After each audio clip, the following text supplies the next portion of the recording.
On this episode of On the Mic with Mike and Moose. Surgery. John Smoltz had to get that type of surgery. But kids that are in middle school and high school shouldn't have to get that type of thing. Mm-hmm. They shouldn't be getting the concussions that NFL players are getting. They Well, should not be being shot up with medicine to numb it to where they can get back on the field. That's happening also. People might say, no, it's not. It is. I've seen it firsthand where people get off and this is the star player and they'll put some medicine in their knee or in their ankle or wherever to make it last through the rest of the game. And then that kid could have just had a lifelong injury because it's more about the game than it is the kid.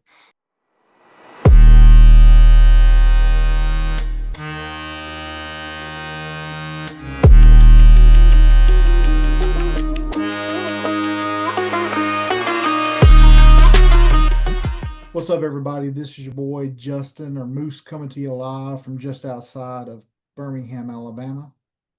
This is Mike coming to you straight up out of Moore, Oklahoma, the tornado capital of the world. Man, you're like one of those cool little youth pastors, but you're the main pastor, you're the lead pastor.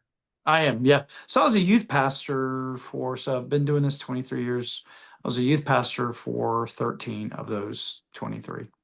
Wow. So yeah, you still got that little. I bet you go up and shake everybody's hands too, don't you? I do. Everybody.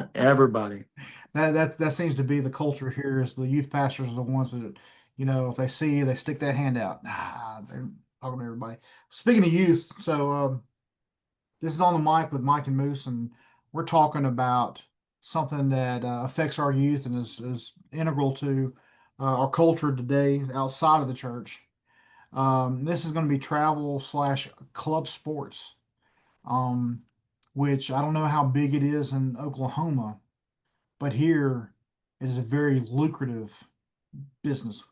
Yes. So when I was a kid, we signed up for baseball at the end of January. We had tryouts probably mid to late February, practice for a month, and then beginning of April, Yep. we play ball on Saturdays and usually one night during the week. It was either a Monday, Tuesday, or Thursday deal. Sometimes Friday, but usually Monday, Tuesday, Thursday because they didn't want us to play on back-to-back days. I think I remember as a kid most of the time it was Saturday and Tuesday. But anyway, so you'd play, depending on the number of teams, you probably play 15, 16 ball games, for a season. Then they had all-stars. All-stars usually ran through middle of June. And then you were done. Yeah. And then in the middle of June, you were getting ready for football season. If you played football. If you didn't play football, then you just took time off and you got ready for basketball. I was mainly a baseball player growing up. I've mentioned on here before that baseball is still my number one sport. Like I love to watch baseball. I love playing baseball as a kid. I played 10 years. Never made it to high school ball. But I'm not gonna talk about those politics. Anyway, I played a little bit of football, and it was like as a kid, I enjoyed the variety. I enjoyed, playing baseball and not getting burned out on it. But these days, baseball is a year-round event. Completely. Soccer is a year-round event. Yep. Football, not so much. But really, the two that are probably the most in this area where you would see would year-round would be baseball and soccer. To an extent, basketball because of AA. Yeah. But AAU's been around for a long time. But it's just, I don't think it's as prominent as baseball and soccer is in Alabama, at least. Yeah. So in Oklahoma, I really don't know the culture here, but I know the Carolinas and Florida, and travel ball was the bane of my existence as a youth pastor because we could never plan anything during those times. Now in North Carolina, AAU basketball was huge because North Carolina is basketball country with Duke and Right. UNC. So up there, basketball was all year It's round. probably very similar in the northern Kentucky, Cincinnati area too. Yeah, and so we had to deal with that all the time. Me growing up, I played soccer. I was a soccer. I played football a little bit, and I played baseball a little bit, but I was more of a soccer player, and I loved playing soccer. It was one of my favorite things as a kid. But back where I was in Mississippi, I go back to the time I'm a little bit older than Moose, a little bit. So I even remember where you weren't allowed to have games on Wednesday night or Sunday. This Oh no, we was don't. No, that was here. yeah, yeah, and that was city league. That was county league. Whatever league you were in, you Mm. did not have that. I remember in the early '90s when one of my friends said, "Well, I can't be at youth group because I've got practice," and I said, "No, well, no." In my brain, I almost thought it was like a law. I was like, "You can't do that. You know Mhm. that's against the law." In my brain, and then that started happening more frequently. Um, with baseball, with travel ball baseball, um, I would see my teenagers that were a part of that in a 52-week calendar year, maybe 10 times, Mhm. maybe 10 times. Because when you weren't doing travel ball and when you weren't doing regular season, you were practicing or Right. weightlifting and you had to be at it. The coaches did not care about your church service. They did not care about your work schedule. All they cared about was their team and winning And then and making them move on. let's face it. On a Sunday when they have church service at the ballpark, it's not the same. No, I mean, because these guys are not. I mean, they're not. Even a bivocational pastor has some sort of training, and then yeah, you're getting your spiritual stuff from probably somebody who has no training whatsoever, like has never really led. And I'm not saying that you have to be, well versed or seminary trained in order to do that kind of stuff, but at the same time, you don't want somebody who just became a Christian last week leading a devotional for a bunch of kids that are impressionable. oh yeah. You don't want that at all, but you also do not want to teach kids how out of whack priorities can be because of these type of things, especially for kids. And here's the problem: every parent thinks their kid is going to be in the major leagues. Mhm. And can they be if they work hard enough? But what's the percentages of someone making it to the Yeah, majors? What was that? It's like it's very 0.1%. yeah, it's very low. So Yeah, there's a book written. One of my favorite writers is a guy named Malcolm Gladwell. I don't know if you're familiar with Malcolm Gladwell, but I'm he not. he used to write for the New Yorker, and he Yeah. does a lot of social commentary. And he has a book out, probably came out about 15 years ago, maybe a little bit longer, called Blink. No, no, sorry, Outliers. Blink is another one of his books, but Outliers. And it kind of delves into the hockey culture of Canada. And when you look at the NHL, especially the Canadian born players, something like 80%, I can't remember the exact number, but it was a high percentage. It was more than three quarters of the players who are Canadian hockey players are born between the months of January and March Oh, wow. because the cutoff date for ages is the first of the year. So Wow. all your kids uh, who are playing hockey at a young age, the ones born January, February, and March are going to be more developed than the ones born in September, October, November, December, because they're just 6 months older. Yep. And there's exceptions. Don't get me wrong. Like Sidney Crosby, I went and looked that up. Sidney Crosby was born in like August or something like that. But what ends up happening is because those kids are developed more and they stand out so much on with kids that are their same age but are months younger than them. Those Yeah. are the kids that tend to get put up in the higher leagues and the better coaches and the better training, and they end up being like in an A league, whereas a kid is born in December is more likely to be in like a C league or a D league, like a Oh, wow. lower tier. And so, back when I played baseball, the park ball was it. Like you went, you played park ball, you played for your part, you won all stars, you represented your Yeah, that was all it. stars, and it was the cream of the crop. But it was usually kids from all around. It wasn't just one school. Well, now you got travel ball, and it's almost completely killed the park ball model. Yeah. The Um, park ball model was great. Your teams were either you were either a major league team, you were the Cubs or the Braves, or you were Dr. Pepper, County Market, Sack and right, Save. right. I remember I played for Dr. Pepper, and Dr. Pepper there locally basically provided Dr. Pepper for us all the time. And if you ever notice me when I'm on my TikTok live, I always have a Dr. Pepper. And I believe my Dr. Pepper addiction happened when I played for the Dr. Pepper soccer team. You and Chelsea, Yeah, Dr. Chelsea. Peppers. Yep. So but that type of ball was different. It also gave space for off time. Hmm. Here's the deal. The amount of work that coaches are putting on kids today on their bodies are not made to maintain that type of stress.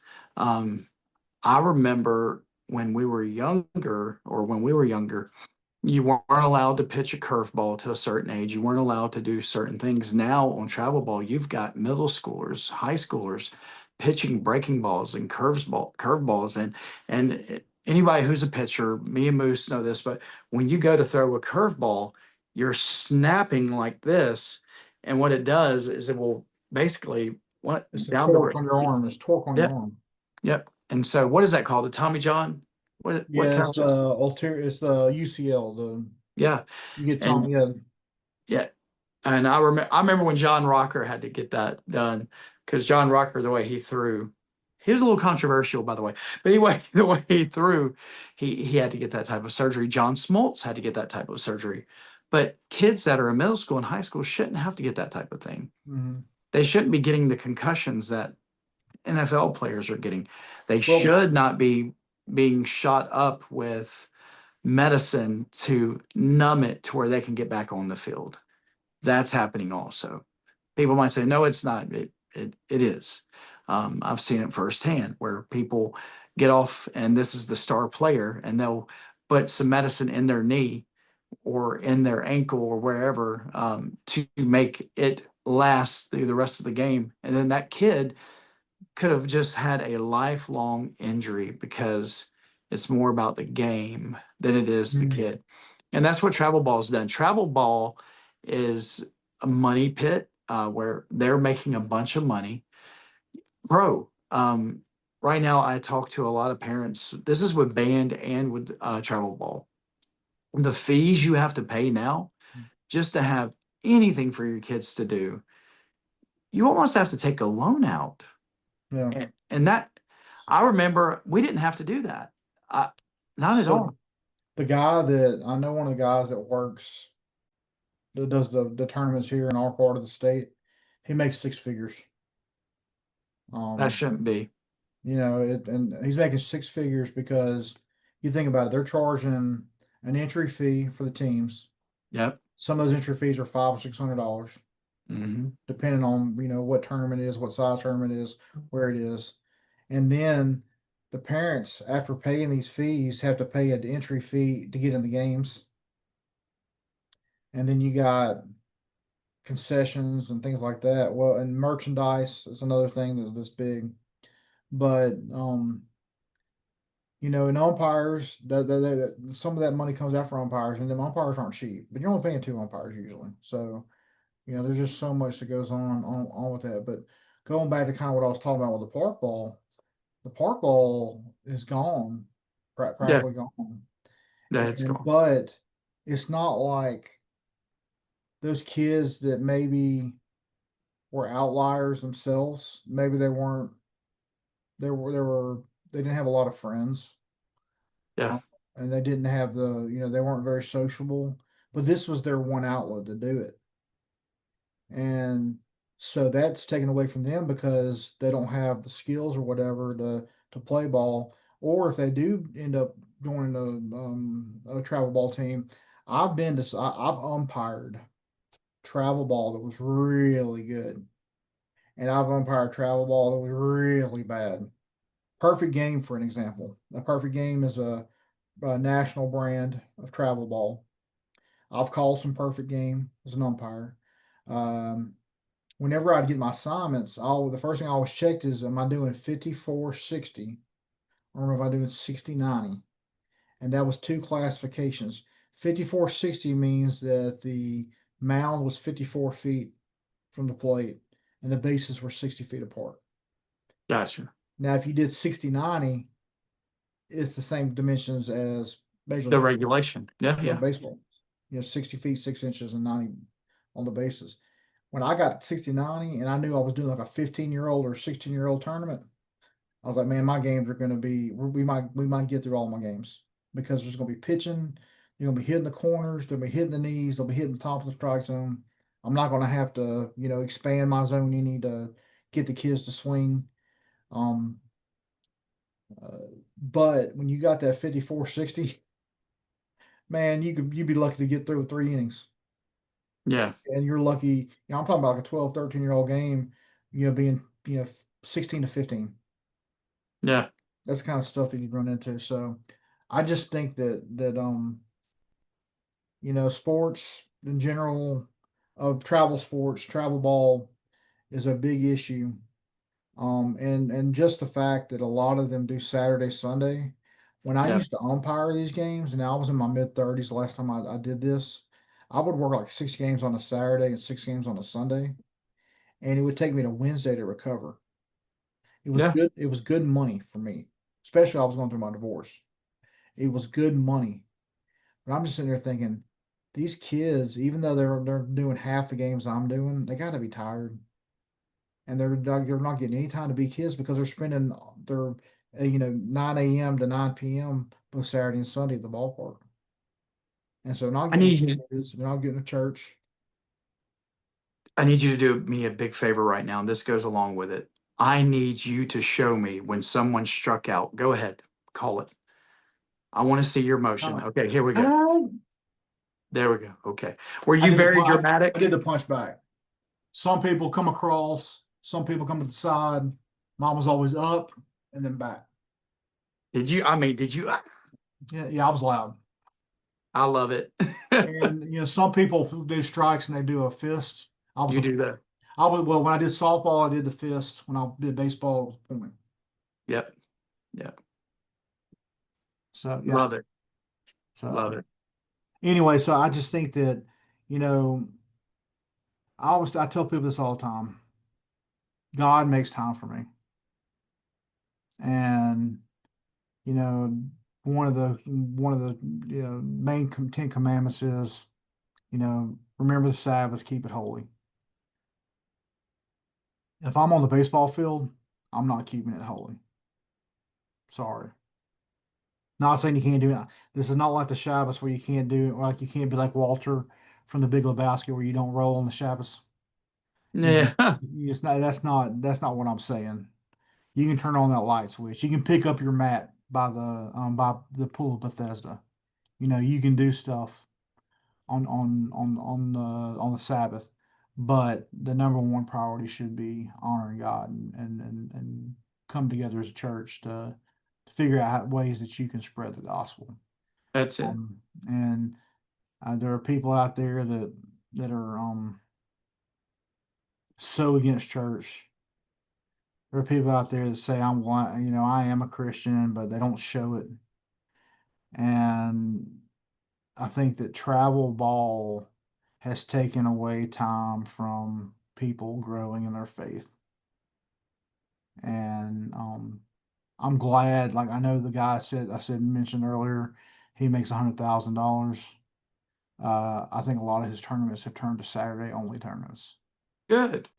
So one of the reasons I got out of doing it, number one, because I was worn out, but number two was because I was uh I was missing church, and I needed to change, make that a priority for me, and so that's what I did. Yep. Yeah. So anyway, so appreciate you all listening, whether it's on Podbean or Apple Podcasts. Maybe at some point I'll figure out how I can change it to where I can get this on Spotify as well. But right now we're not at that point. But we are also on YouTube. We have a Discord community called Rooted. You can always send us a message to Mike and Moose 2025 at gmail.com. We'll send you that link and get you set up there. We have a website that I'm developing. We do have some merch for this as well, not only for us but for the Rooted. Mike's got a hoodie. I've got my shirt. I've also got some merchandise to help me with my trip to Italy, which is coming up in January 2026. Would love to share this. We'll put everything in the description of this podcast. We are on Instagram. We're on Facebook. We have a TikTok, both for on the mic and with Mike and Moose, and also Mike.Pickett5 on TikTok for Mike. Mine is JUROJO50. Jerojo50 is what my handle is. I'm Moose. This is Mike. And I just want to say thank you all for listening or watching, whichever way you're doing it. And this has been great. And I guess I got one thing I can say, and that's I'm praying for you. And I want you to know, no matter what you've done, no matter where you've been, no matter what's happened in your life, no matter who you've become, you're always welcome home. Jesus Christ loves you and he made a way for you. So don't run anymore. Come on back home. If you want us to pray for you, send us a message and we'll lead you to Jesus. We're not Jesus. We take you to it. God bless you. God bless you. Take care.